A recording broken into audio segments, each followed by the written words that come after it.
Johnny Mac with your daily comedy news. I spent the weekend listening to the new album by The Weeknd. Loved the new wave feel. I don't know why The Weeknd has chosen to appeal to 52-year-old dads, but hey, I'm in. The DJ on the album is Jim Carrey. Yes, that Jim Carrey. Late night enjoyed President Biden's speech on January 6th. Colbert said, "I love that speech. Truly a powerful speech. That's the Joe Biden I remember. That's the Joe Biden we stole this election for, voted for." Fallon, I know that vibe. That's high school principal after a food fight vibe. Fallon again. And then to rub it in, Biden's like, "I would have DM'd you, Donald Trump, but I couldn't find you on Twitter."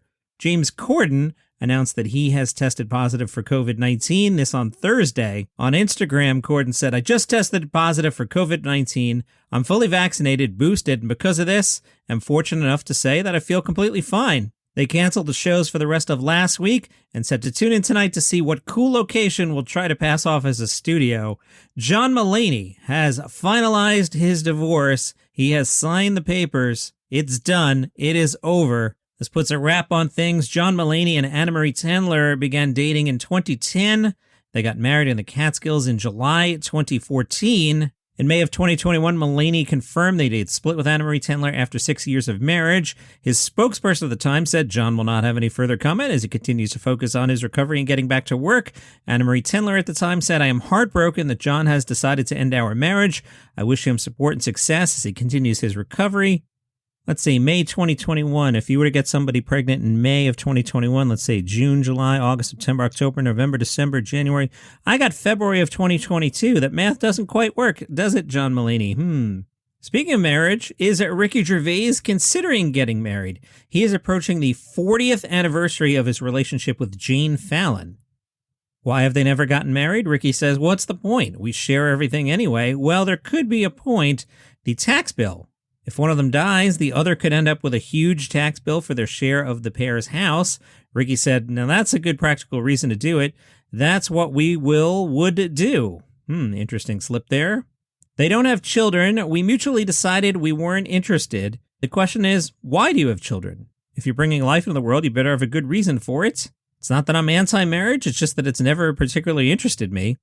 We'll be hearing a lot from Ricky in the upcoming weeks as the third season of Afterlife is about to come out. He says 3 seasons will be it, although it'd be better for me if I did it for the rest of my life, but it's best for the show that it ends. Otherwise, you might as well be making a soap.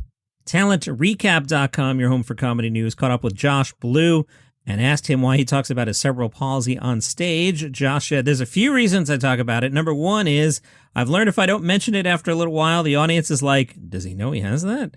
The other big reason is everything I'm talking about is coming from the perspective of a disabled person.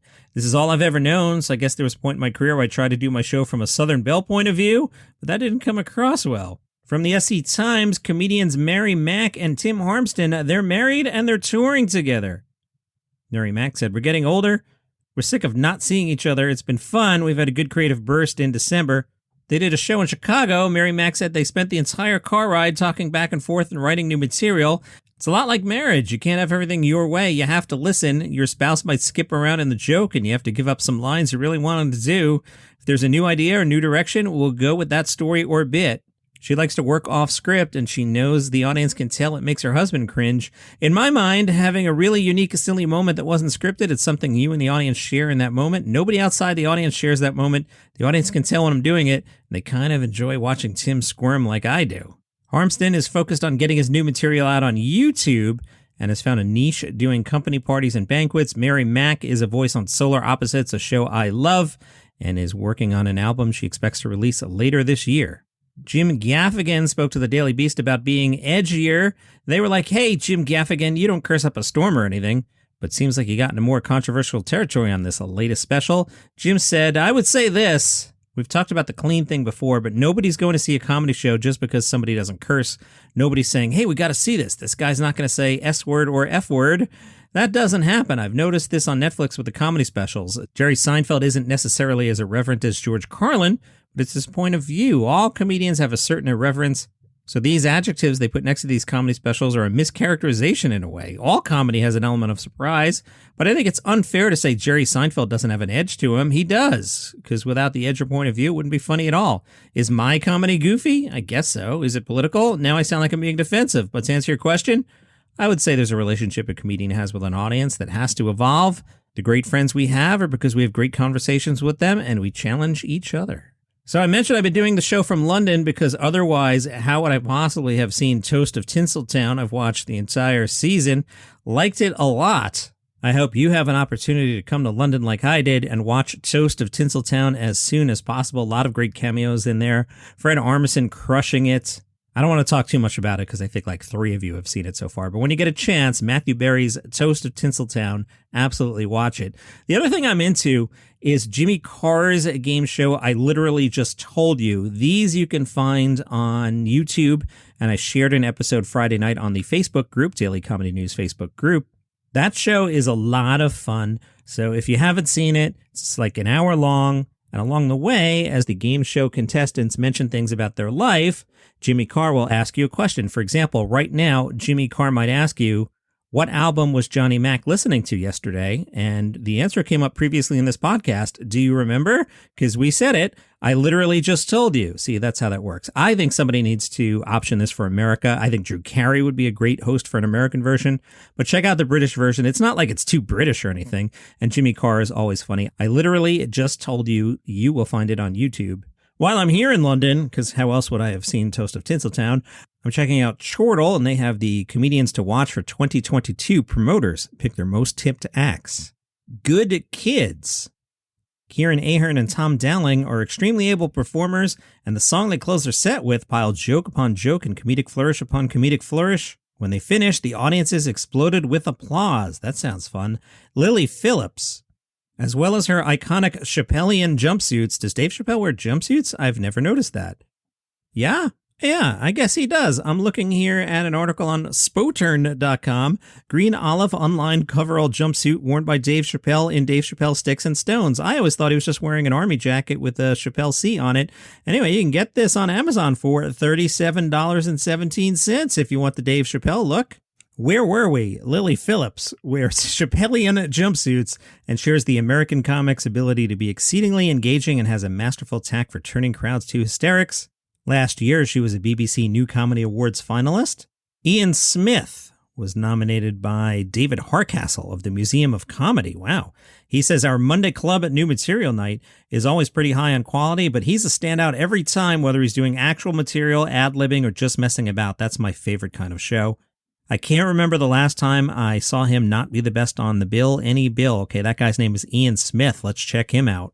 I just queued up a clip of his on my own YouTube. I'll share it on the Facebook group when I'm done recording here, which is in my future, your past, so it's probably there right now.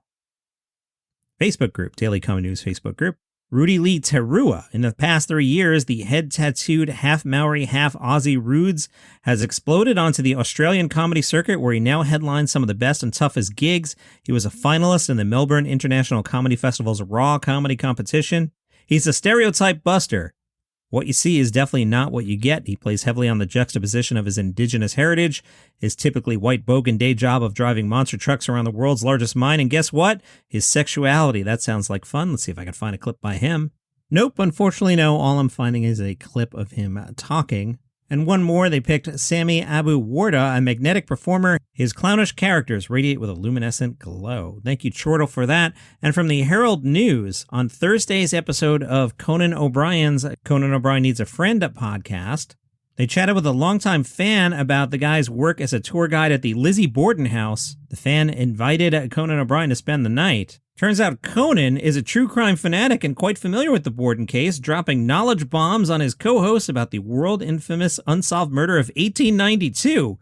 He's even familiar with the grisly details of how the skulls of Lizzie's father and stepmother, Andrew and Abby Borden, were exhumed, boiled, and presented at Lizzie's trial. What? Conan said, can you imagine the guy boiling a skull, and then he leaves the room for a second, he comes back, and someone's like, I don't know what that soup is, but it tastes a little off. Conan said, you're such a fun date. Yeah, we could have seen a movie, but I thought we'd just drive around. I'd show you a factory where 55 Italians died in a fire. We're coming to your town. I'll figure it out. I don't know when, but we'll come to Fall River, the 3 of us on the podcast.